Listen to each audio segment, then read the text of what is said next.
oficial de inteligencia de muy alto nivel, retirado ya, que ha estado destinado en países europeos y en Oriente Medio, me adelantó antes de que se produjesen las declaraciones del presidente Trump de aquella famosa conversación fructífera telefónica de 90 minutos y después todo lo demás que hemos conocido, y decía que había un plan de paz americano de 5 puntos.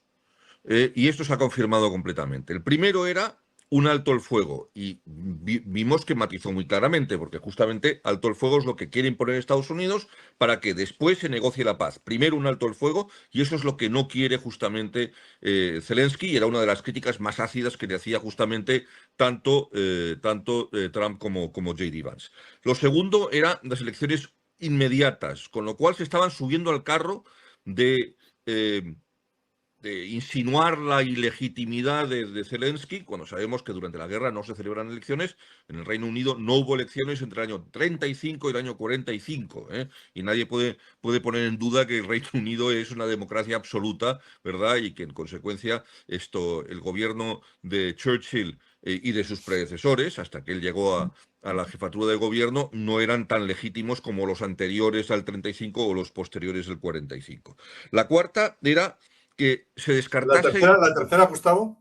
La tercera era en efecto, perdón, las tropas de interposición, que los americanos decían que tenían que ser europeas, pero inmediatamente los rusos dijeron que no querían que fueran tropas europeas, aunque los americanos han insistido mucho en este tema, ya ha quedado aparcado. En este momento no se sabe muy bien quiénes van a ser. Serían tropas europeas y tropas no europeas, pero no americanas. Y sobre todo para garantizar el que no se vuelva a producir ningún tipo de enfrentamiento y garantizar la línea de control, que es como se va a llamar la línea de armisticio. La cuarta es descartar completamente el ingreso de Ucrania en la OTAN.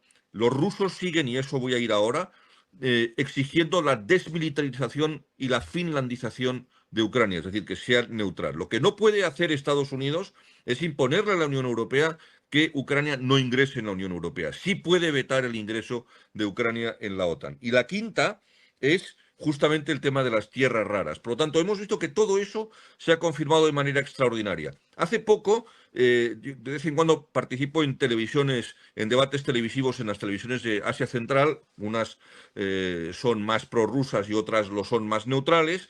Y en una, en concreto, en la televisión privada de Azerbaiyán, me tuve que cruzar argumentos con un embajador ruso que es el vicepresidente de la Asociación de Diplomáticos Rusos. Un personaje verdaderamente siniestro, si me permitís que lo diga. Bueno, pues el embajador en cuestión ha vuelto a los argumentos rusos anteriores a la invasión y dice que para que Rusia acepte la paz se tienen que dar 3 elementos. 3. Primero, desnazificar. Menudo disparate.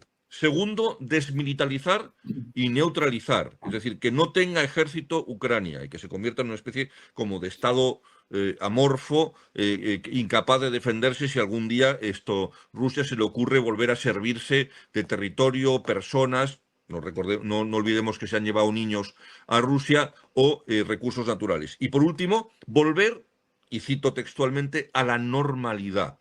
Para ellos, volver a la normalidad es que todos los acontecimientos políticos desde el 2004 haya intervenido Estados Unidos o tal, poner en cuestión la revolución de Maidán, poner en cuestión la caída de los prorrusos de Yanukovych, etcétera, etcétera, y decir que todo aquello era un golpe de Estado, y poner también en cuestión las elecciones democráticas que se han ido desarrollando de manera normal desde entonces hasta ahora. Claro, estas 3 condiciones son incompatibles con todo lo demás, y es como si no hubiese corrido el reloj en 3 años. Y esto a mí me preocupa especialmente, porque no son ya los terminales rusos, que son nacionales rusos, que son funcionarios rusos o exfuncionarios rusos, lo que lo están diciendo en los medios de comunicación internacionales. Es que hay analistas occidentales en España, en Portugal, en Francia, en Alemania, en Italia, que están diciendo lo mismo, y de hecho dicen un disparate semejante al siguiente, que una vez que el apetito de recursos y de territorio ruso haya sido satisfecho en Ucrania, que entonces no habrá ningún riesgo para ninguno de los países circundantes, de los países vecinos. Porque decía, y esto cito textualmente, Rusia tiene suficiente territorio, 17 millones de kilómetros cuadrados, y tiene además suficientes recursos naturales. Pero si es que no se trata ni de territorio ni de recursos, se trata de un intento deliberado de neutralizar todo lo que rodea a Rusia, como ya han hecho con Kazajstán. En Kazajstán hubo una tímida respuesta del pueblo que se estaba manifestando en contra del régimen y tratando de pedir una apertura y un acercamiento a Occidente. Se mandaron tropas por vía aérea en el acto y de aquello no se ha vuelto a hablar. Bielorrusia es una provincia rusa a todos los efectos.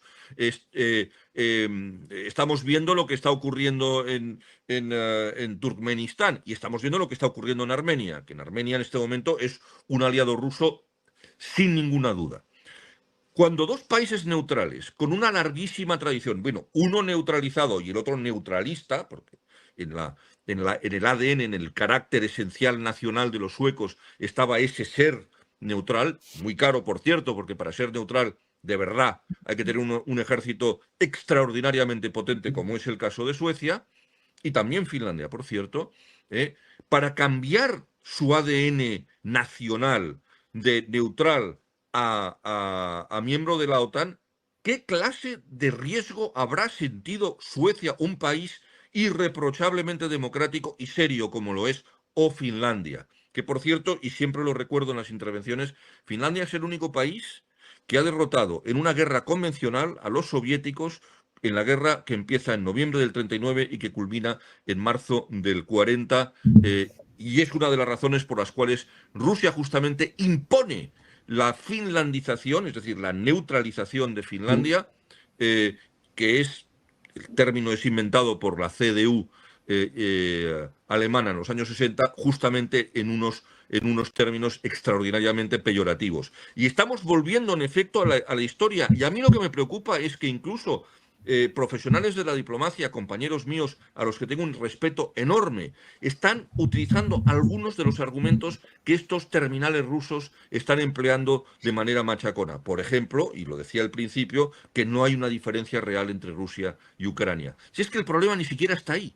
Cuando en el año 91 se establecen las nuevas fronteras y Ucrania se convierte en un Estado soberano que ingresan las Naciones Unidas, entonces, porque consideramos que aquellos señores se parecen mucho a los rusos y los rusos no les parece bien las fronteras establecidas en el 91, ni que Ucrania sea un Estado soberano miembro de Naciones Unidas, entonces cojo, tiro por delante, me mando a las divisiones acorazadas y me quedo con todo. Y entonces, ¿qué le impide a cualquier otro país del mundo que nos lo hagan a nosotros?